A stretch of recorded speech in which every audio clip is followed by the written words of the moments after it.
Logika sesat JK, kalau virusnya tidak mau bagaimana? Hayo.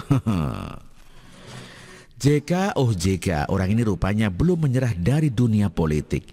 Ya wajar saja dia belum menyerah. Dinasti politik dari turun-temurun memang tetap harus dia jaga. Kalau tidak bagaimana anak cucu cicitnya bakal sejahtera. Jika adalah wajah penikmat kue Orde Baru, ada usaha mobil dari penjajah Jepang itu memang laris-manis di Indonesia. Jepang memperbudak Indonesia lewat JK yang terus memanjakan kita dengan alat transportasi dari negara Sakura itu. Usahanya semakin membesar berkat mobil. JK menjadi pengusaha dalam bayang-bayang ribuan politikus ternama. Kedekatan dengan cendana sudah tersemat sejak lama. Karir politik JK dalam Partai Beringin adalah contoh yang nyata. Harusnya JK sudah tamat dari awal, dia membanggang di hadapan SB 2009 silam. Sayangnya nama JK kembali terangkat 2014 karena butuh sistemnya JK. Tetapi itulah titik kesalahan pemerintahan kita di periode awal. JK kembali berkuasa tidak punya prestasi apa-apa. Dia memang tidak banyak bersuara di media. Dia tidak lagi terlihat seperti matahari kembar saat bersama SBY. Namun tetap saja usaha JK kian meningkat dengan pesat.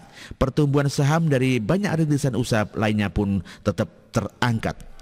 JK membangun pondasi kuat untuk permodalan. Modal kuat dia menguasai Indonesia dalam satu cengkeramannya. Di akhir jabatannya JK tidak bersuara. Ia membisu, menghilang begitu saja. Lalu siapa yang menyangka? Dikala Indonesia sedang terkena musibah besar soal wabah corona, dia muncul dengan PMI-nya, berlagak punya jutaan solusi sembari terus mengkritik dengan membabi buta kepada pemerintah. Lihat saja pembanggangan JK si tua bangga terbaru soal membantah Jokowi untuk berdamai dengan corona. Kalau virusnya nggak mau damai, bagaimana? Haduh. Menurut JK, istilah yang lebih pas diungkapkan adalah perubahan pola hidup. JK mengajak masyarakat hidup dengan menerapkan protokol kesehatan di tengah pandemi corona. Jadi tidak ada ya kita gencatan senjata, nanti tahun depan mulai lagi. Enggak ada istilahnya perdamaian begitu. Mungkin yang ada adalah kebiasaan kita yang harus berubah. Itu mungkin ingin dianggap bahwa kita hidup berbarengan, tetapi tetap pakai masker, terus cuci tangan, apa terus?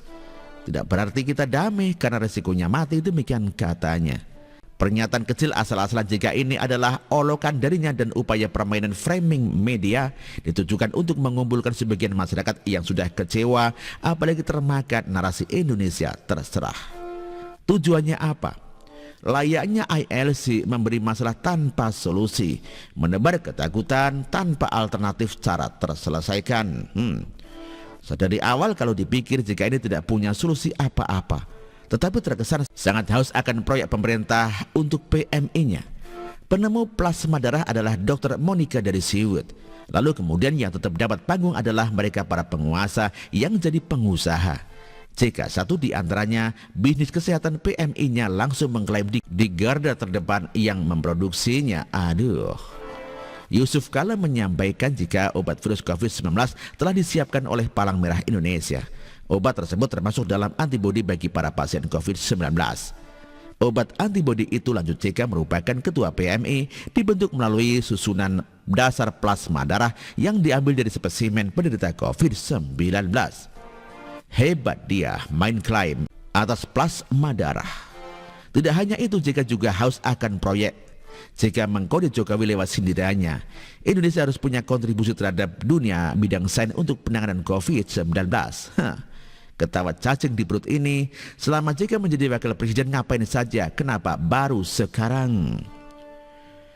Kalau dipikir juga, JK juga terlibat dalam fatwa MUI soal sholat di rumah khususnya sholat Jumatan. Tetapi yang terjadi di luar sana, pemerintah dapat citra seolah melarang orang sholat Jumat di masjid. Tetapi di mal tidak. Lagi-lagi pemerintah yang selalu menjadi bahan bacotan kadrun dan oposisi. Tetapi masalah utama itu sebenarnya disebabkan oleh siapa? Ya, mereka para biang kerok masalah. Lihat Indonesia terserah gara-gara Suta.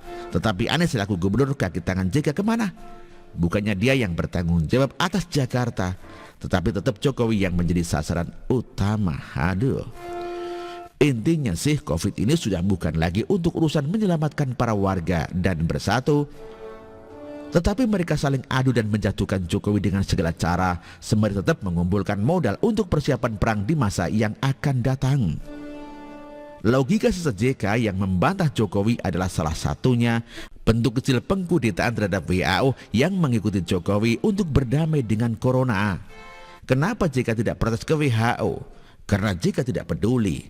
Dia cuma peduli untuk membuat framing bersama kelompok militannya. Begitulah analisa ini selesai. Hati-hatilah dengan segala ucapan JK dan perilakunya. Demikian dikutip dari siwo.com dan ditulis oleh Ibrahim. Terima kasih.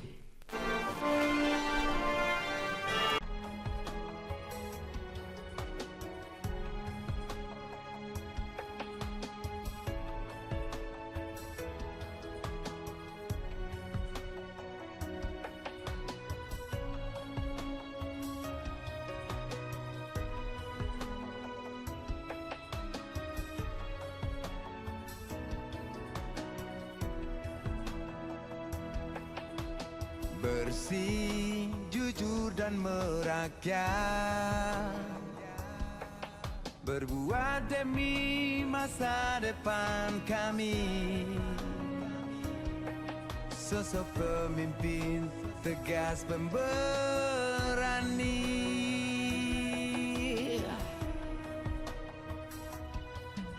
Kamu tidak tergantikan, terbukti baktimu untuk negara Indonesia Timur bersuara.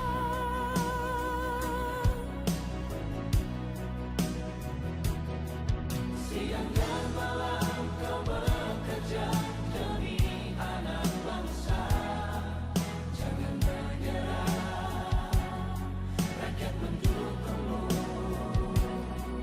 Bekerja nyata dan membangun tanpa kenal lelah. Tetap Jokowi 2 periode.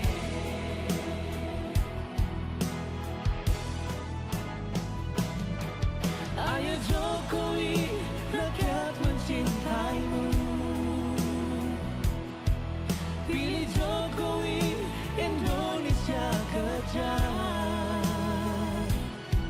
Ayo Jokowi, rakyat selalu berdoa. Pilih Jokowi, Indonesia jaya.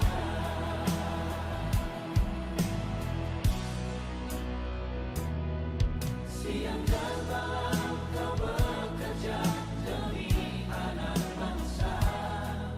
Jangan menyerah, rakyat mendukungmu. Bekerja nyata dan membangun tanpa kenal lelah. Tetap Jokowi 2 periode. Dulu Maluku Utara dianaktirikan. Dengan adanya Jokowi bekerja untuk membangun dan terus membangun. Sekarang kami Maluku Utara sudah menjadi anak sungguhan yang selalu diperhatikan. Jokowi, rakyat membutuhkanmu. Ayo Jokowi, rakyat mencintaimu. Pilih Jokowi, Indonesia kerja. Ayo Jokowi, rakyat selalu berdoa.